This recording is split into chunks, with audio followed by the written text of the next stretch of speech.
Alistair, I will be your guide today through the streams and rivers of Taiwan. Not just the streams and rivers, but actually I want this meeting to encompass a little bit more because our school, we do things that are riskier and quite different from a lot of the schools in Taiwan. And the more we do it, we have had fantastic success so far. And a lot of this really builds positive energy for moving our school forward and developing it in the future. We get a lot of attention, but not all of the attention is always good. In fact, I have to tell you, many people are not happy that we do these kinds of things at our school because we are either one, ruining their business, or two, they're unable to compete with us, and or three, there's lots of different kinds of people out there who see what we do, it's too different, and they wish it would just go away. That is a possibility. It could all go away if we have accidents, if we have things that happen at our school and we don't respond well to them. So the first thing I want to talk about today is actually it's not just about river tracing. It is about all of the water activities that we do in our camp. And when we first started New World English, when we first started the sports camp, there was, I know not many of you here at that time, but there was a lot of pushback from a lot of people, government officials, parents, students, other schools saying, oh, you can't make kids go swimming, you can't make them do this, you can't make them do that. Screw you, it's not our way. We actually challenge our students at this school. We try to raise them to what, at least in my personal experience, is kind of the standard in the United States. When did you learn to swim, Thomas, in the Netherlands? 3 years old. 3 years old, okay.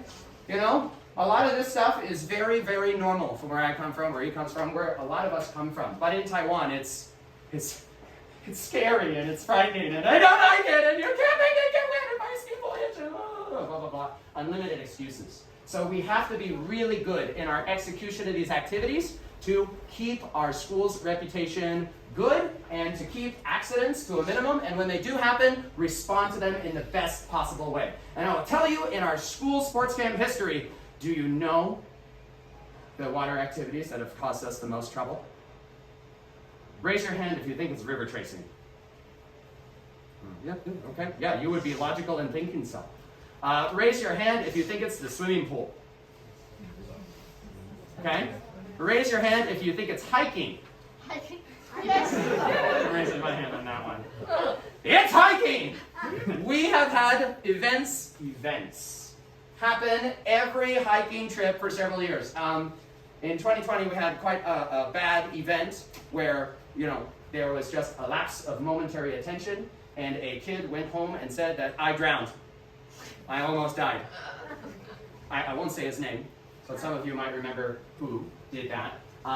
And we didn't have a very good response. We didn't have a very comprehensive plan at that time. So we're going to talk about some of the things we're going to do on Sunday and how it relates to every single water event that we do during our sports camp. So going through them, the original purpose of this training, I started this formal training in 2019. And this is our company group on that year. And from the very beginning, I wanted it to be a day for us as a working community, a family together to go out and enjoy the gorgeous natural landscape of this country and have fun with each other outside, while at the same time learning how we can be even better and stronger teachers for all of our students. That's all of us, including FITPs, including some spouses, some girlfriends, some boyfriends. Yeah. Damn, it's really that small. Wow. And then this is the next year.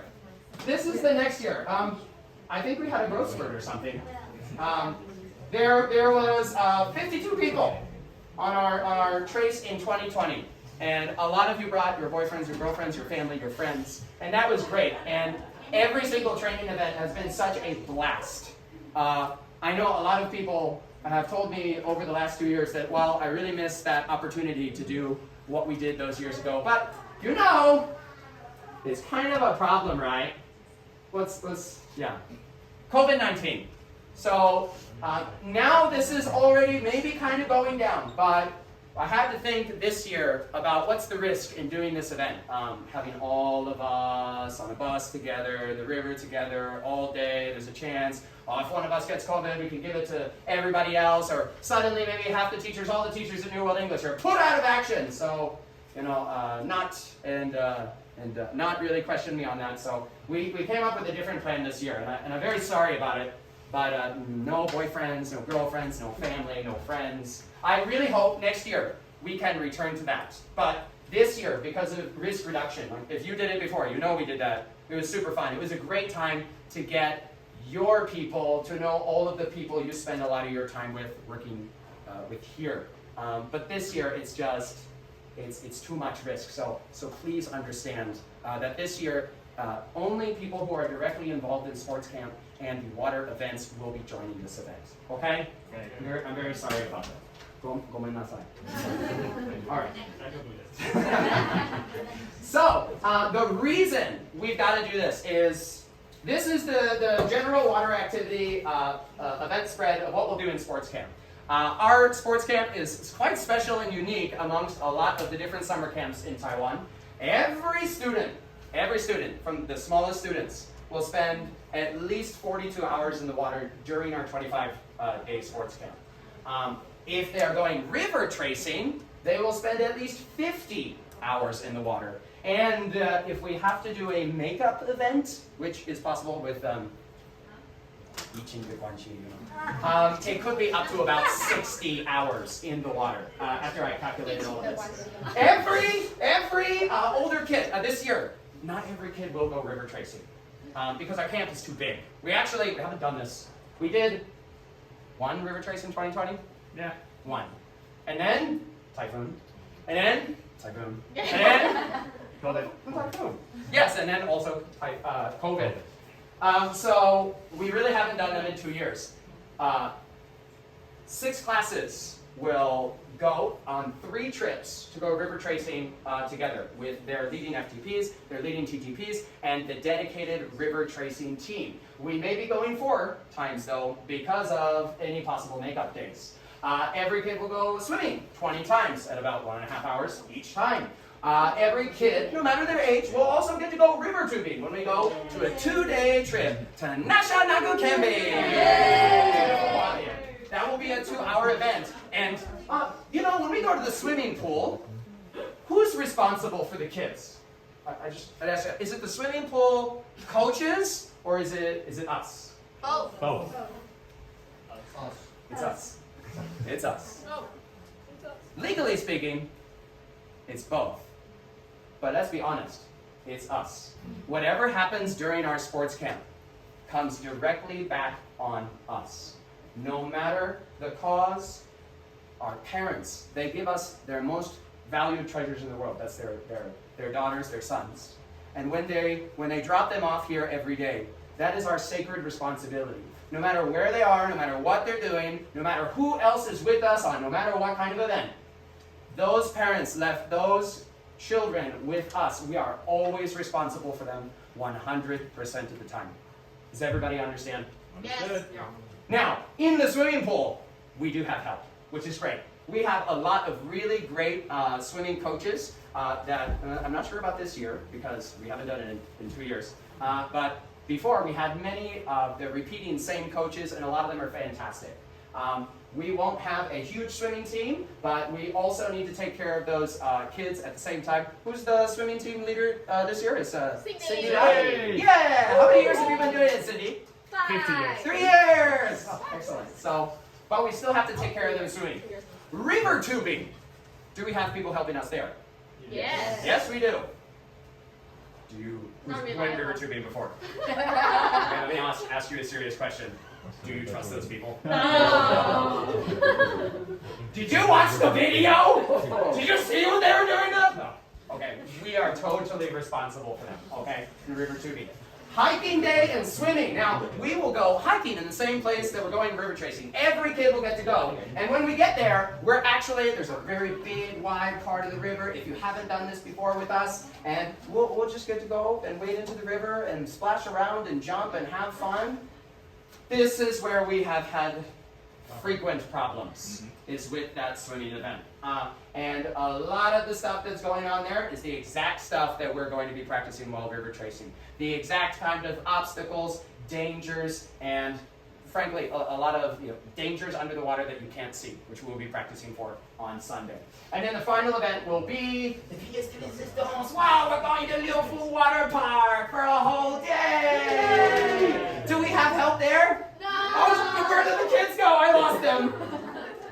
Doesn't matter. Oh, make sure they all wear their uniforms. Okay, so we will spend a lot of time in the water. That's the point of what we're going to talk about today. That's why what we're doing is really important, and everybody really needs to be on point, because this is basically the riskiest thing we do during our camp. Although, I'm pretty sure the most dangerous thing is scooting. It's always scooting. It's always scooting. My God, the carnage. One thing here is that we've never taken kids to a water park before. No. So this is definitely going to be a new event for all of us.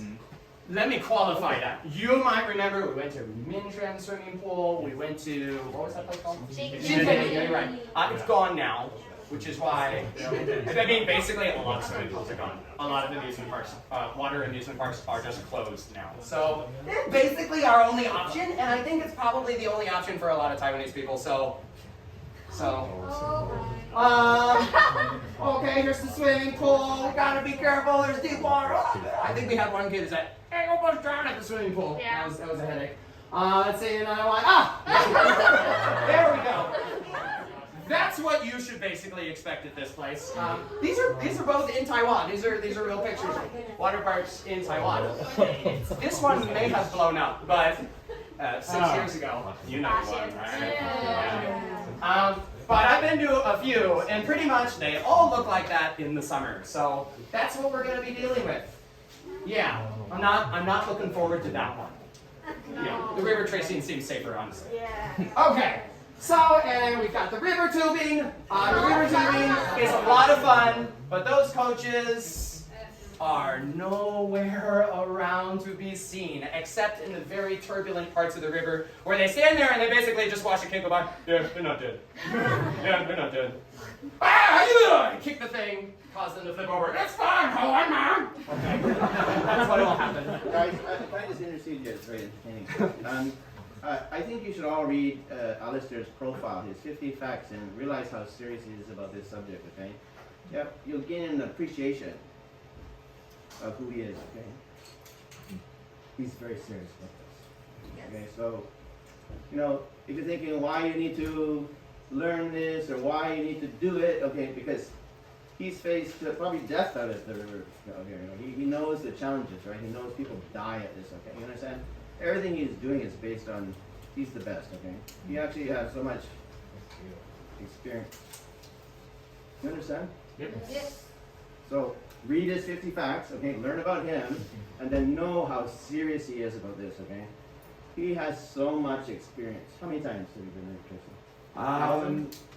As of this weekend, it's 436. 437. 36 times. And if you go watch his videos, I dare you, just go watch his videos, okay? Go to New English to the bottom and watch some of his videos, okay?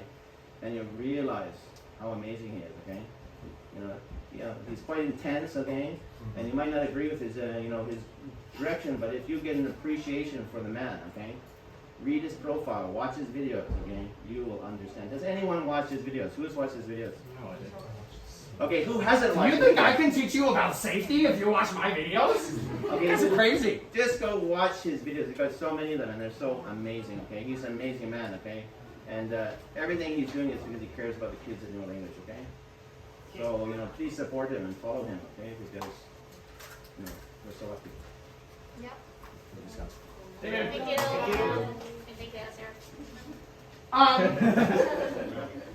Okay.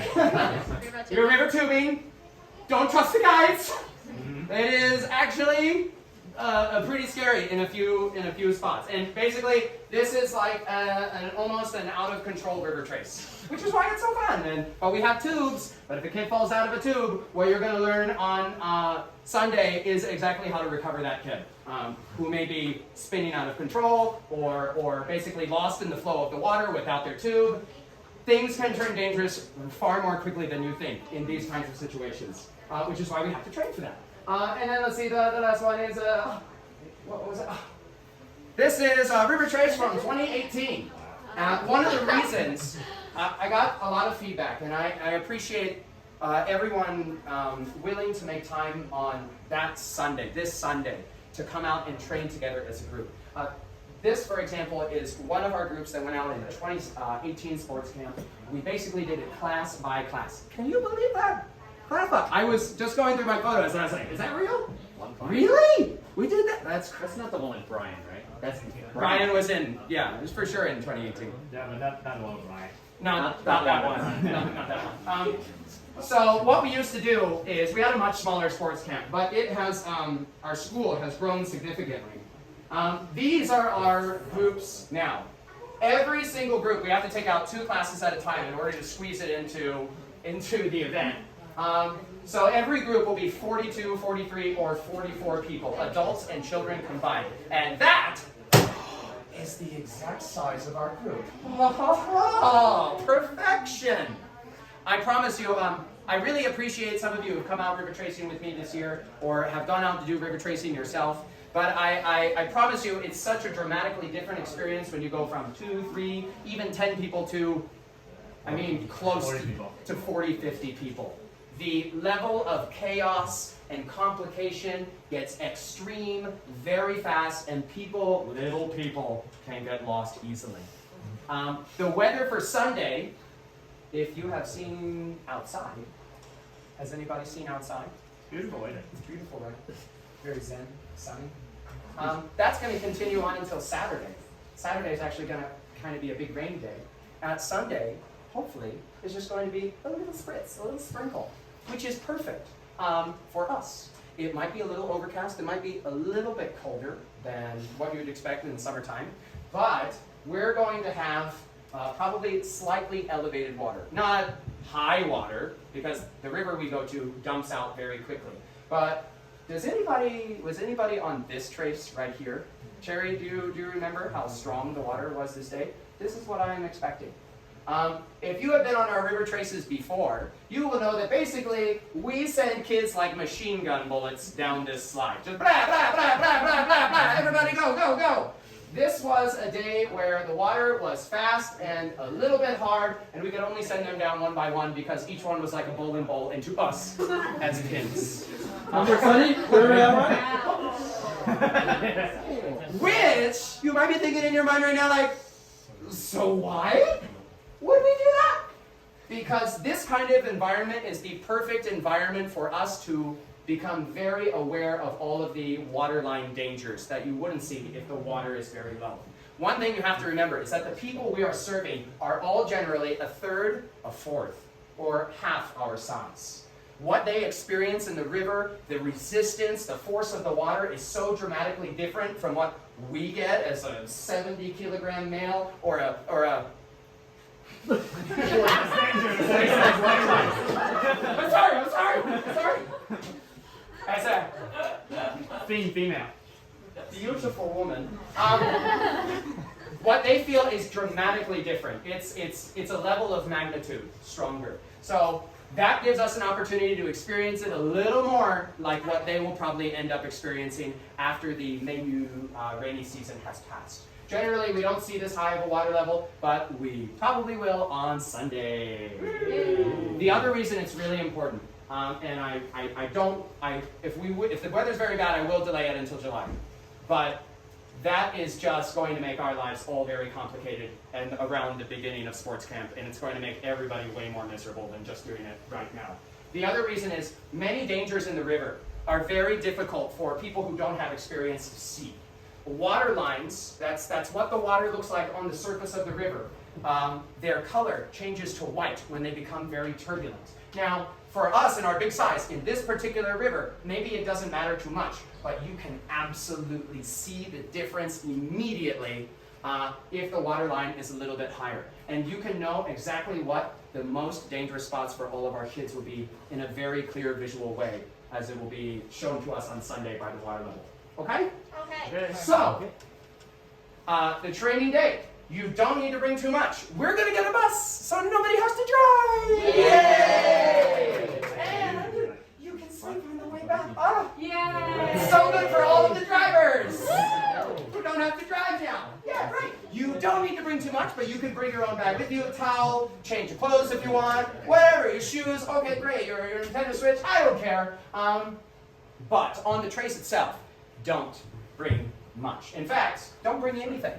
I mean, say maybe some clothes and shoes and helmet, whatever. But you don't necessarily want to bring your phone. You don't necessarily want to bring your watch. Every year, people lose their glasses, they lose their sunglasses, they lose their watches, they lose their water bottles, they lose their goggles, they lose their shoes. Yep. Yep. They lose all kinds of things. They lose things and then they're embarrassed. I didn't lose anything. You lost your iPhone, didn't you? I don't know. If you bring that kind of stuff, you're responsible for it yourself. Nobody else is responsible for your own things. But I do recognize some people will want to bring some things, like maybe Erica wants to bring her phone. Well, that'd be awesome because Erica could be our lead photographer. Yay! Okay. Or maybe you want to bring a GoPro to the training event, or you need some kind of nutritional supplement or food just for you. That's fine. We have, I don't have any of them here, but we will have communal dry bags to put all of that and the food we're preparing for all of you guys in here together, okay? They're waterproof, they'll protect that stuff. If it gets a little wet, it's fine. Most people's phones are also up. Yeah, I've got it right there. We are preparing food for you, but if you have special dietary requirements for the day, you know, you're vegetarian, that's no problem. Sylvia, you're arranging the food, right? Or, Lisa, Lisa's yeah, I'll pick up that. okay, we'll talk to Teacher Lisa or Teacher Sylvia. If you're a vegetarian, you only eat fish, yeah, we can accommodate you, no problem. If you're one of the new generation kind of muffin people, I can't eat gluten, I can't eat carbohydrates. You know, like one of those really annoying kind of people. You know, everybody knows. It's that, it's that person, right? Then bring your own food, okay? Prepare it yourself. I will prepare my own food because I'm a weasel that way. If you want to put it in the food goes in the communal bags, but if you have other needs, if you have special medical needs, you need an EpiPen, you need a certain kind of medication, you have something that day that's extremely important and you don't have an iPhone because I promise you that won't get a signal where we're going, but if you have a Samsung phone, it will. I'm not bitter about that or anything. And you absolutely need something to be protected. Okay, dry bags suck. So you can give your things to me and I will make sure that they are absolutely protected, safe. Nothing that's in these things is ever harmed. I once dropped a drone from 60 meters height into water. It was fine. Everything in that survives. You don't need to bring your own bag on the trace. You don't need to bring your own water bottle on the trace. You're literally surrounded by water. We will bring water filters. You can drink it. You just don't need to bring much. You don't need a watch. Your fitness tracker is not going to work in the water anyways. It will work. It won't work. Hey, not. I'm in the water all the Water time. filter. Yeah. Okay, good. So you just don't need to bring that stuff. So now let's go ahead and get into the guide and start crushing through that. Okay, so everybody's got your guide. What we're doing on Sunday is river tracing, blah, blah, blah.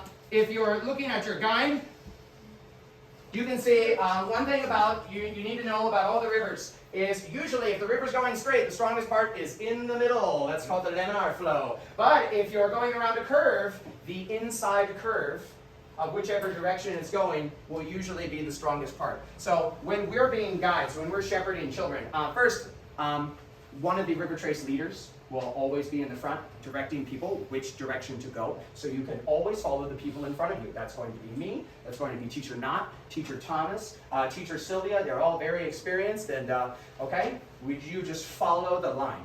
And basically what we need to do is every trip will be 12 or 13 teachers together taking care of about 32 kids in an FITP. Now the law states we have to always have 3 minors to 1 adult. So actually FITPs do not count as coaches or anything. So there's 1 of us for every 3 kids. So we have our line, and there always needs to be teachers spread along that line. There always needs to be a teacher at the front. There always needs to be a teacher at the back. And if you look around and you see a teacher next to you, Go away. go away. Find a part of the line where there's no teacher. Now, there is one exception for this, the complications. The places where we need to climb. And we're going to talk about a lot of the physical, technical what to do on the day of, because I don't want to wrap that into our meeting, but sometimes we do need to kind of clump up teachers together to help kids safely overcome certain kinds of obstacles. So that usually involves maybe a teacher at the side, a teacher at the back, and a teacher up top of whatever the climbing obstacle is, and another teacher back here kind of rallying kids to get over this. This is actually right at the beginning of our trace. It's just another example of there's probably about 8 of these that we will go through during the course of our trace before we get to the end. Let's see, we will also have parts of the river that we will have to actively swim across to get across. In these kinds of events, we will set up ropes. Sometimes we can use throw ropes like these that are daisy chained together. All of you will be wearing a harness because you are the coaches. If you have your own harness, you have your own gear, of course bring it. If you don't, that's okay, we'll give you one of these. Many teachers, but not all teachers, will have a throw rope. These are basically for you to become a meat anchor. That is the term for it, okay? We pull these ropes apart like that, and then we can just throw them down through whatever climbing obstacle. This has not been undone for a while. 2 years, I suspect. And throw them down as such. Connect it to your harness. La la la. Sit your butt down. Don't stand up. Sit your butt down, because then they'll pull you down. Oh yeah, go ahead.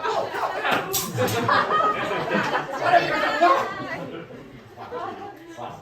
Okay, so that's one example of the kinds of equipment that we'll be using during those swimming parts, and we will have approximately 3 places where we might need to use ropes to either get across the water obstacle or to save kids. If we need to save kids, ideally we use this, but I'm going to teach you a lot about something called row, throw, go on Sunday. If you have experience being a lifeguard in any capacity, you know what that means. But I have a few kind of depressing facts to share with you. Half of the people that jump out to save people often end up dying themselves. That is a very dangerous thing. And on Sunday, we're going to go over the specifics of how you actually rescue someone who is having basically panic in the water and do it safely. Not only for yourself, but also for them and everybody else you're with. I will teach you how to use throw ropes like this, which function very simply. Okay, just take that and then just throw it. Okay, yeah. And pull. Oh, it is 15 meters long. We will also talk about the physical recovery process on the day of. Another thing we need to be aware of, and like I told you before, the white water. White water is produced because water is going in a circulatory motion and mixing with a lot of air. Life jackets do not work in white water very well. The water in those areas has half the density that normal water does. And life jackets work because they are lighter density than water, so they float. But in these kinds of areas, that principle doesn't work very well because the first meter of the water is usually being mixed with a lot of air, and sometimes if you get trapped in one of these circulating patterns, actually it might be the case that the only way to get out of it, other than being rescued by a throw rope, is to swim down and inside and then out. Rescuing a person in this kind of situation is how a lot of people die. So there are 2 places on this river that are similar to this. And we will do our best to avoid them, but you need to know about those dangers before we even go, and I will point them out to you on Sunday so we can understand them more physically and what to do in the case that somebody falls into one of those hazards. This is also a dangerous point about when we go hiking. There are waterfalls in our swimming area. There is a recirculating pond right by the swimming area. And I think that's where that one kid probably had its problem. No, he's in the safest place. He was in yeah. like 10 centimeter deep water. Something like that, yes. I almost drowned. He's special. So with that in mind, and with these kinds of hazards in mind, the most important thing that you're doing all the time is constant awareness and vigilance of what is happening around you, where all of your kids are, and making sure that no kid is off by themselves at any point during our trip. Where do we go to the next page? Okay, let's talk about the material preparation as well. A lot of this stuff is written down here, so I don't want to hash through it too much. One of the things that you might like to have are gloves. Did those gloves fit adults? We have some gloves to loan out, but some of them are really small because they're actually meant for kids, and some of them are really thick. If you go out and buy your own gloves, I really recommend these gloves over every kind of glove. They should fit tight. Not too tight, but definitely not loose. Because if a glove is loose in any way, when you're climbing, the glove comes off and you just slip and fall. That's dangerous. Some other gloves out there seem like they're great for water activities, and they are, but they suck for river tracing because we are not really doing scuba diving or swimming in a pool or riding a wakeboard. We're climbing. And when you have thick neoprene, what's this material? This spongy material, foamy material, wetsuits are made out of it. When you have thick material on your hands, it's basically like you're wearing a sponge, and you cannot physically get close or put a hard grip on anything you're grabbing. Okay, so please, if you're going to buy your own gloves, avoid these kinds of gloves. I can pass them around. You can check them out. They're bad. If you find gloves that are quite thin, you can feel, oh, I can absolutely feel my finger right through that. That's okay. That's okay. That's good for climbing. But really, your scuba gloves, no. You want your gloves to be as thin and somewhat tight. Okay, as thin as possible and somewhat tight. Another thing that people often appreciate, if you go to Decathlon, neoprene socks are your friend. They make everything so much cushier and soft, and they protect your ankle and your foot. They also help keep you warmer. They're like Ipaiwu at Decathlon, so if that's important to you, go get some neoprene socks. If you wear glasses, I have a few that are similar like this to hand out to you, but it is super duper important that you put a retaining strap on the back of your glasses, because, I mean, I will bring goggles.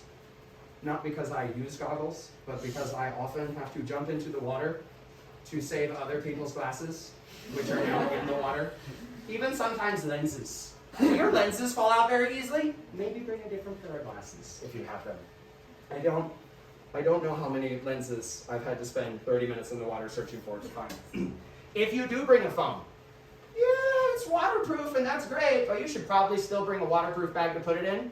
But I warn you, bags that you have on your body, anything hanging down off of your body is a serious danger to you in any kind of climbing event.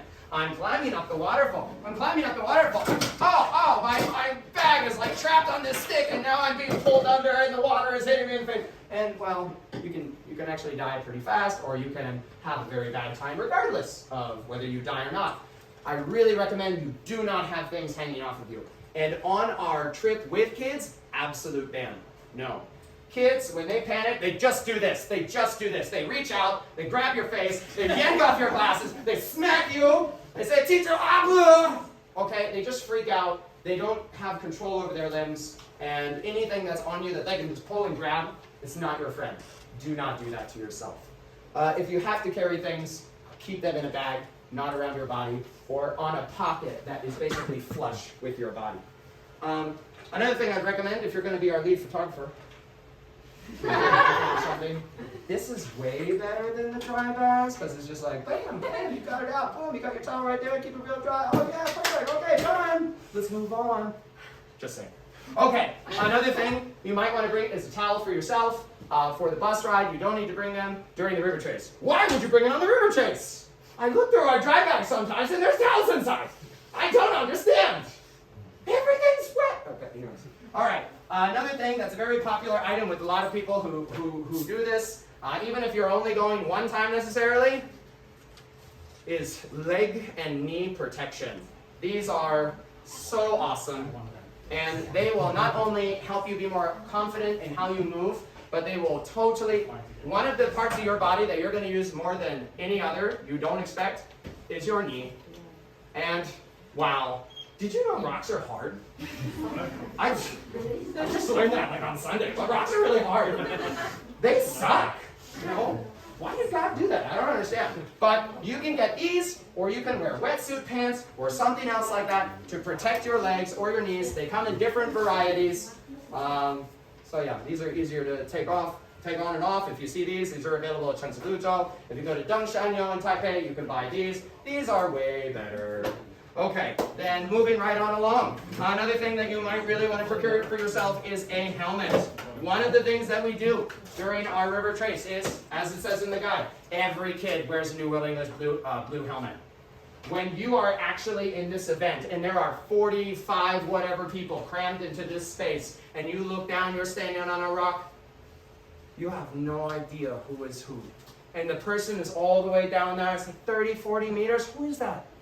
Is that a teacher? Are those kids over there all alone? Is there a teacher all around them? The way we get around this problem is teachers are not allowed to wear New World English blue helmets. You cannot wear the same color as students because it creates a serious safety and control problem.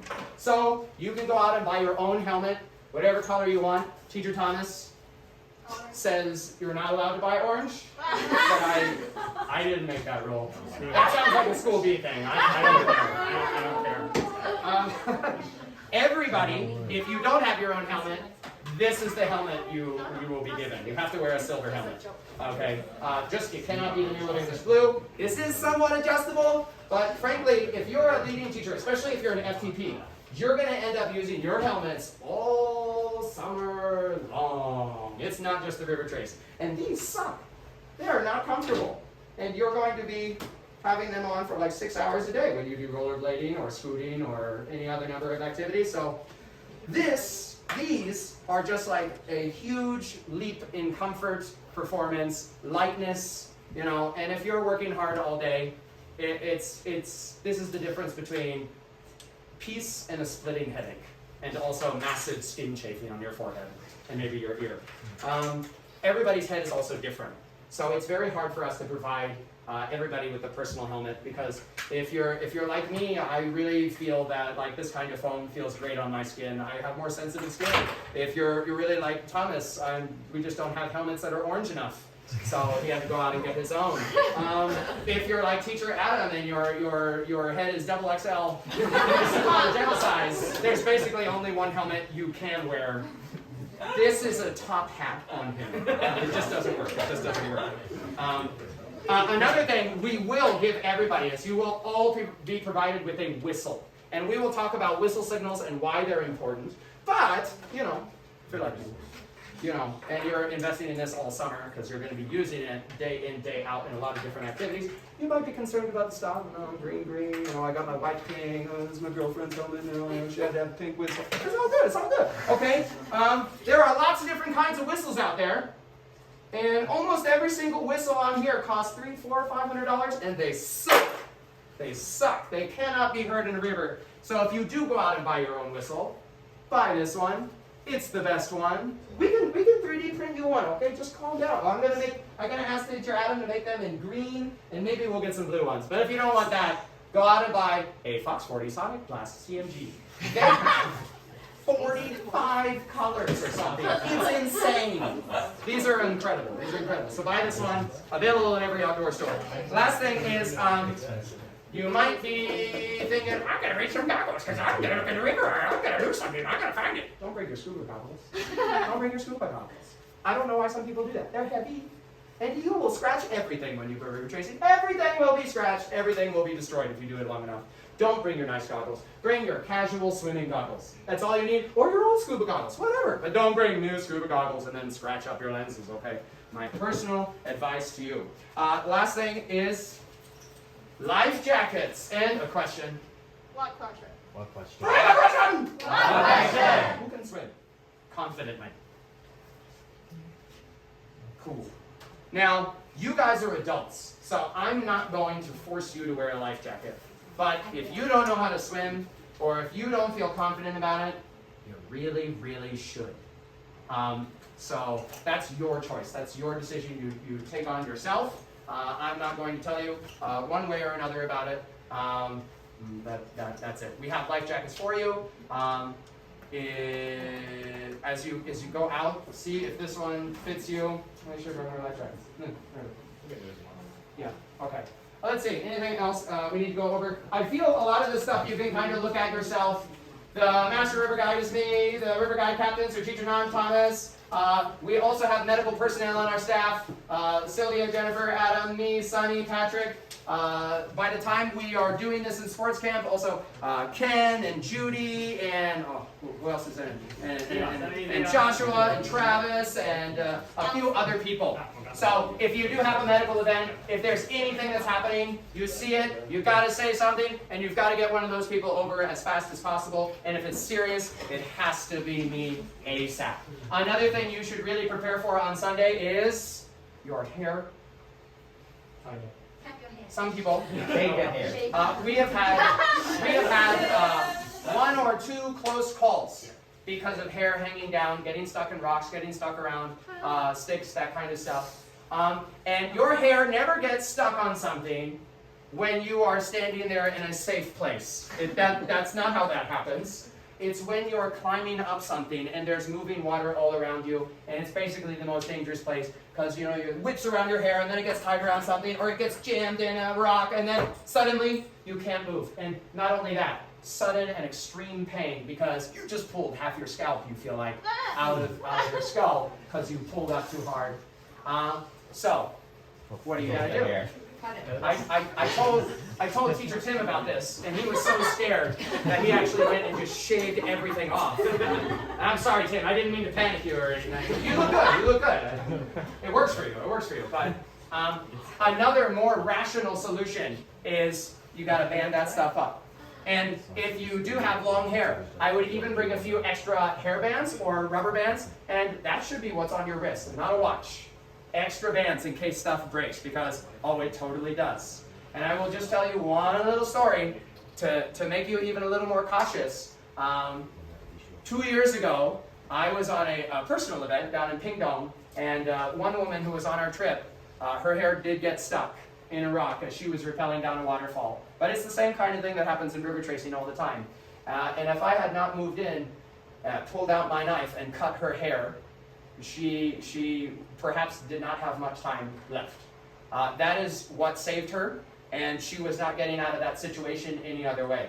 So if that occurs, I'm super sorry for cutting your hair, but we will also talk about if you're the person and there's a little girl or a little boy and that happens right next to you, we will talk about strategies on Sunday. You need to call immediately that there's an emergency, but certain strategies you can employ to dislodge them quickly because there's lots of things we would just do without thinking that can actually, the rescue can be what injures the student, not the actual event. And we have had that happen before, where a teacher just yanked a student out of a dangerous area, and well, that student's arm was damaged. We definitely heard about it, and we're dealing with it for 1 or 2 weeks afterwards. And I think money had to be involved in that one. But of course, we will never blame you for acting and making a split-second decision to save someone around you. But we have to learn the proper way to do it so that if you do have to make that split-second decision, you have a little bit more of the wisdom and experience necessary to execute it properly. Okay? Okay. Right. Let's see. The jumping, we'll talk about it there. Whistles, rules, blah, blah, blah. I think you should talk about echo while you say. Echo. Echoing. I want to talk about that on the bus because I think it's something. Yeah. The most important thing I want you guys to leave with today, this is something we'll talk about in sports camp, but this is very, very important. And this is one of the reasons we need to go and do this ourselves without kids, is because you can't take care of anyone if you are not safe yourself. So what we need to focus on, aside from rescue and building the experience and wisdom to know how to do things on Sunday, is you need to have a confident capability so that Sunday will be easy because we're all adults. We're all strong. You are the weakest person in here is so much stronger than many of our kids. But at the same time, the balance issue, the environment, it can still be very tricky. And when we throw 35 screaming, crazy kids into that situation, it's going to be a completely different ballgame. If you are not able to take care of yourself, if you are not able to maintain your balance and operate safely, confidently, and go from point to point without putting yourself at risk, that is a serious problem. So always prioritize your own stability and safety over those around you. Because you see a kid having a problem, they fall down, and you're not in a good position to rescue them, but you just reach and you go for it, and then it's not one victim, it's 2 victims. And then the next person, oh no, now it's 3 victims. Because, wow, they put themselves in a point of very bad leverage to do what they were doing. So this is an extremely, extremely important concept. You have to understand this. It's not about we don't care about our kids. Of course, it's because we care about our kids. But if a teacher or a guide gets hurt, we have to carry you out. You're big, you're heavy. Instead of all of us focusing on the 32 kids that we're with, it will take 5 people to carry 1 adult out. So that's basically, we'll lose half the strength of our river tracing team just to focus on 1 person who gets injured. So it's very important we do things carefully, thoughtfully, and with confidence. Everybody understand? Yes. Great. That's kind of all I want to go over tonight. Does anybody have any questions? Yeah, what's up? If you have a wetsuit, do you recommend wearing a wetsuit? Wetsuits are great. Yeah, If probably you have a at least wetsuit, wetsuits are fantastic. Of course, you're wearing a shirt always. But if you have a wetsuit, you want to rent a wetsuit. Oh, I don't want to go buy all this stuff. I'm only going to do it 1, 2 times each round. It's crazy. You can rent wetsuits. Wetsuit rental is available in Dongmen and Jinchuan, I think, in Taipei. Generally, they're $150 to $250 a day. You can just rent them. You can also go buy them at Decathlon now for like $1,500 for a 3mm wetsuit. That's ridiculously cheap. My shoes are more expensive than an entire wetsuit. It's ridiculous. So Decathlon's a great resource. You go there, you can get your own. Blah, blah, blah. If you're contemplating buying your own river tracing shoes, make sure they are the proper kind, just like these over here. No rubber bottoms, no weird stuff, no nothing. If it looks in any way kind of like a normal shoe, no! No! Only like that, with the felt bottoms. Okay? Okay. Wear your bikinis and mankinis under your clothes. You won't be getting wet. Okay, great. Can we talk about hand texture? Pant texture. Of course, wear only synthetic clothes like polyester, nylon, whatever. Don't wear jeans. Jesus Christ. I can't believe how many times we have to deal with that. Don't wear jeans. And I don't recommend wearing short shorts either, even if they're really sporty, because you're just exposing a lot of skin to get scratched or bruised. I really feel that they don't have to be tight, but they can't be loose. Pants are great. As long as they're pants that you're okay with getting a bit scuffed up, maybe a little bit torn. Also, because we're in the sun all day, hey, white people. Hey. White people. Yeah, wear a helmet. Hey, white people. Long sleeves, white people. You know what I'm saying? Sunscreen ain't gonna do it. It's not. It's gonna wash it right off. Sorry. It's waterproof. It's good for many hours. No, it's not. Trust me. I've come back as a lobster on many days. So long sleeves, stuff that covers your skin. The neck is also, you're gonna need to put sunscreen on there. And just in case you don't spend much time around water, it's like common sense for a lot of people, but a lot of people don't know. You're on water, so if you are sensitive to sun, the sun doesn't just come down. The sun bounces off the water and comes up when you're around it. So basically, if you're sensitive to the sun, cover everything with sunscreen. And then, just cover up. If that's the easiest way, cover up. Wear your burqa. Wear your 1920s full-length grandma swimsuit. Great. Just make sure you wear your New Old English shirt over it. Okay? What else did I forget? Just to let everybody know, the lunch for that day will be onigiri because it's easy to bring Oishi. and yummy. And yeah, just 2 onigiris for each of you. Oh yeah. Oh, but teacher Victor doesn't eat rice.